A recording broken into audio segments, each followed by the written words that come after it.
If you're someone who has found themselves on this spiritual journey for a while, trying to attain enlightenment, then you are fundamentally trapped in a very clever and very subtle paradox.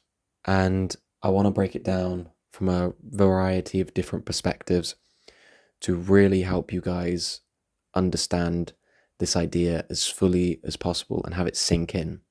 So let's look at the first aspect I want to talk about.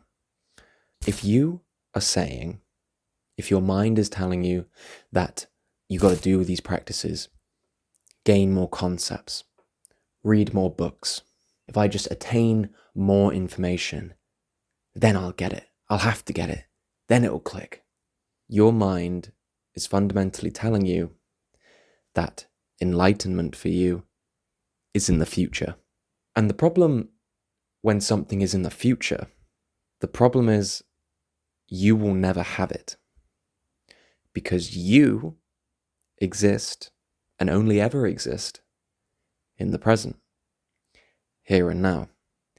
The future never arrives. You ever heard the phrase, tomorrow never arrives, tomorrow never comes? It's always arriving, seemingly, but it's never tomorrow.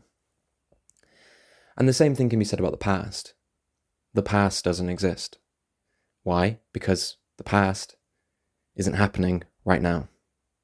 Whenever you remember the past, or whenever you imagine a potential future, you are either remembering a memory, right? A mental projection, a mental image, story. But where are you doing that from? When you're remembering the past, what time is it actually? It's now. You are remembering that past from the now, from the present moment.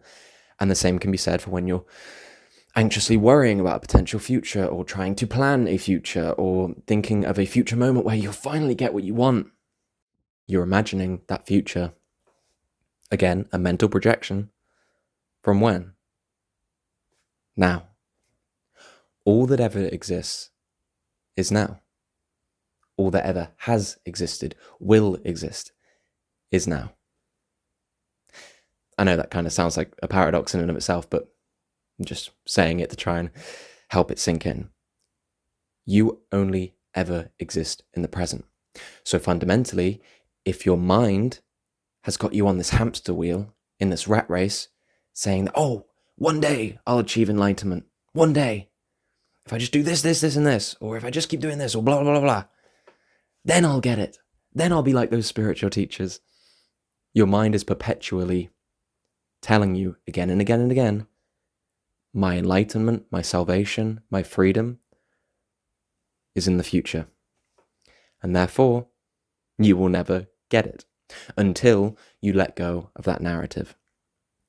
So that's the first kind of aspect of this paradox I want to talk about. The second is all to do with identity, who you believe yourself to be right now. What is your current identity? What are you identifying with? And right now, if you are on this journey and you are seeking spiritual enlightenment, you are seeking salvation, then your identity is attached to this idea that you are a spiritual seeker on this journey to attain enlightenment, right? And what's the problem with being a seeker? You know, it seems so noble. It seems so heroic, so characterful, so colorful. But what's the fundamental problem with this identity of the seeker? Can you guess it? Well, if you are a seeker, if that is your identity, if that is what you have attached yourself to, then you can never find what it is you're seeking, because then you won't be a seeker anymore. You will lose your identity. You will lose your sense of self. You will lose your story, your narrative that you've built for yourself. And the mind doesn't want to lose its sense of self. No one wants to have a midlife crisis, right? An existential meltdown. When we have a sense of self, we have a sense of security. And the mind will do everything it can to hold on to that sense of security. So if you are a seeker, then your mind subconsciously, even though you consciously want what it is you're looking for, your mind is constantly perpetuating a narrative and is doing everything in its power to keep you as a seeker. Because fundamentally as well, if you are a seeker, you are constantly telling the world and yourself that you haven't found it yet. I haven't found it yet. I haven't found it yet. I haven't found it yet.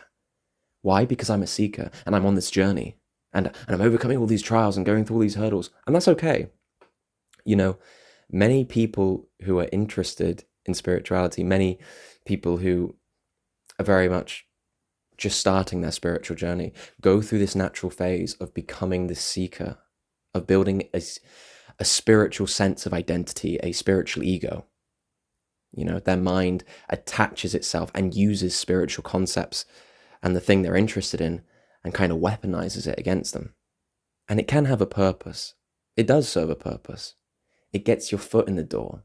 You know, it gets you into this world of spirituality. But there comes a point where you need to go beyond that. And you need to let that identity go. And this is where I get onto my third point. The third aspect of this paradox is that you can't become enlightened. You cannot become enlightened. Now, what do I mean when I say you? When I say you, I am talking about the separate self, or seemingly the apparent separate self. The separate self that you actually are not. The separate self can never become enlightened. John or Louise or Will can never become enlightened. The character, the identity that you've been conditioned your whole life to believe that you actually are, the person, can never become enlightened, because enlightenment happens when you realize that the person fundamentally, ultimately, doesn't exist. And the person, the character, Will, John, Louise, they can't ever come to that realization that, oh, I get it.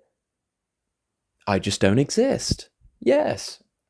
Because of course they can't. The only person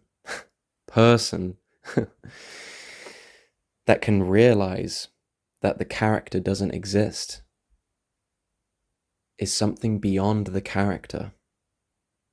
A deeper point, a deeper perspective, your true nature. The character can never realize they don't exist because they are the character. To realize something doesn't exist, to see beyond an illusion, you have to be looking at the illusion. You can't be the illusion. The illusion itself cannot realize that it's an illusion. The mirage doesn't realize it's a mirage. The character that is looking for enlightenment never finds it. It only serves to distract, to cover it up. And you can never find enlightenment. It's not a state out there to be achieved. It's not something to be found and then used to enhance your sense of self. Oh, I'm enlightened. No. Enlightenment is what's left when the character dissolves. You already are enlightened. Your natural self, your natural state, who you truly are, is already enlightened. You already have it. You already are it. You already are what you are looking for. So call off the search. Stop buying into the story, the narrative, the paradigm that the mind is peddling to you, trying to keep you trapped in the illusion of being a separate self, trying to keep you trapped in this idea that you don't have it yet. Instead, Observe the mind. Observe the tendencies, the impulses, the cravings that arise to just read one more book, or gain one more insight, or do more practices. And instead, sit there and observe those impulses themselves. Sit there and observe it all, and remind yourself that you are already it. There is nothing to gain. There is nothing to search for. It is here and now. And the more you do that, the more you will start to see through the elaborate illusion that the ego has cast over you. And the more you will start to abide in your true nature, the eternal presence that you already are. If this video helped you guys, please do let me know. I really, really do hope it helped you. And as always, I will see you. Thumbs up. I will see you in the next video. Bye, guys.